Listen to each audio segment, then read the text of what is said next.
नमस्कार। देश और दुनिया की तमाम बड़ी खबरों को लेकर मैं फिर हाजिर हूँ। तो आइए जान लेते हैं आज के मुख्य समाचार क्या हैं और क्या है देश और दुनिया का ताजा अपडेट।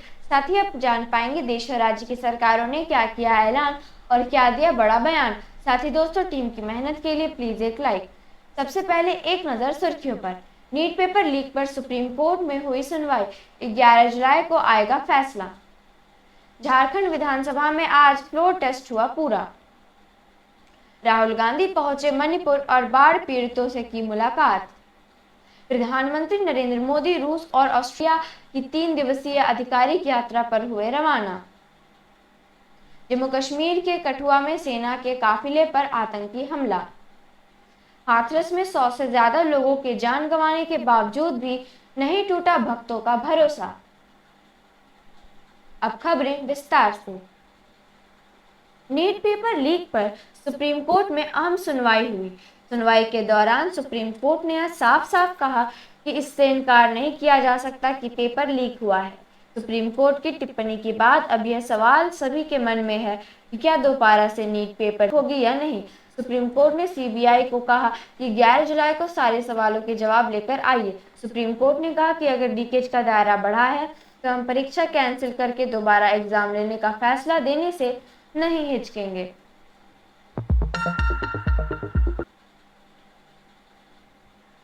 झारखंड विधानसभा में आज फ्लोर टेस्ट पूरा हो गया। हेमंत सोरेन इस फ्लोर टेस्ट में पास हो गए और उन्होंने विधानसभा में बहुमत सिद्ध कर दिया। अभी हेमंत सोरेन के पास 45 विधायकों का समर्थन है। विपक्ष के पास पर्याप्त आंकड़ा नहीं है। बहुमत साबित होने के बाद कैबिनेट विस्तार भी किया गया है।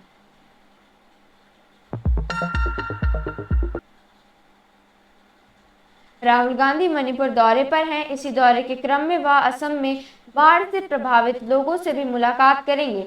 असम में करीब 22 लाख लोग बाढ़ से प्रभावित हैं। आपको बता दें कि मणिपुर में पिछले साल जातीय हिंसा भड़कने के बाद पूर्वोत्तर राज्य का यह राहुल गांधी का तीसरा दौरा होगा और विपक्ष के नेता के रूप में यह पहला दौरा होगा।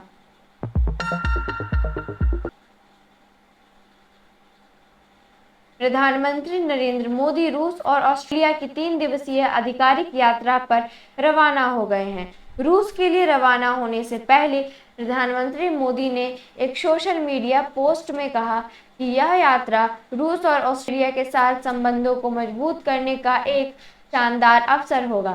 श्री मोदी ने आगे कहा कि वह इन देशों में रहने वाले भारतीय समुदायों के साथ बातचीत करने को उत्सुक हैं।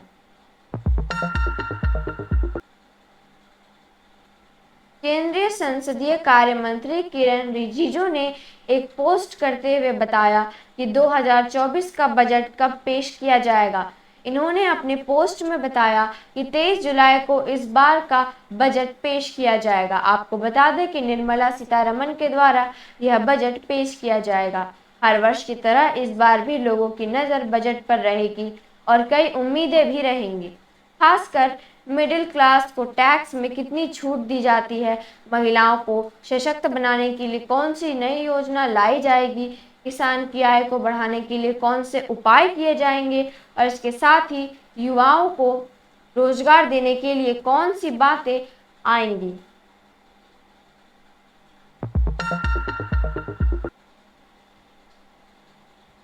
जम्मू कश्मीर के कठुआ जिले में आतंकियों ने भारतीय सेना के काफिले पर अचानक हमला कर दिया। आतंकियों की फायरिंग के बाद हमारे जवानों ने भी जवाबी कार्रवाई की। दोनों ओर से फायरिंग में सेना के 2 जवान घायल हो गए। फिलहाल बड़े पैमाने पर सर्च ऑपरेशन चलाया जा रहा है। इस मामले को लेकर और अधिक जानकारी का इंतजार है। बिहार में कोसी, बागमती, गंडक, महानंदा के साथ और भी कई नदियां खतरे के निशान से ऊपर बह रही हैं। नेपाल में लगातार हो रही बारिश के कारण बिहार में बाढ़ की स्थिति गंभीर बनी हुई है, जिनसे बिहार के हालात बेहद खराब कर दिए। बिहार में बाढ़ से हालात बेकाबू होते जा रहे हैं। साथ ही निचले इलाकों में पानी का सैलाब दिख रहा है।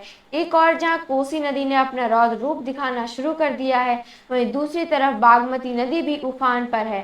सुपौल में भी कोसी नदी का तांडव दिख रहा है। हाथरस में बाबा सूरजपाल के सत्संग में जान गंवाने के बावजूद भी कुछ भक्तों की श्रद्धा अभी भी अटूट बनी हुई है। वह बाबा को मौत का जिम्मेदार मानने के लिए तैयार नहीं है। मुंबई में पिछले 24 घंटे में हुए भारी बारिश के कारण शहर भर में हाहाकार मच गया है।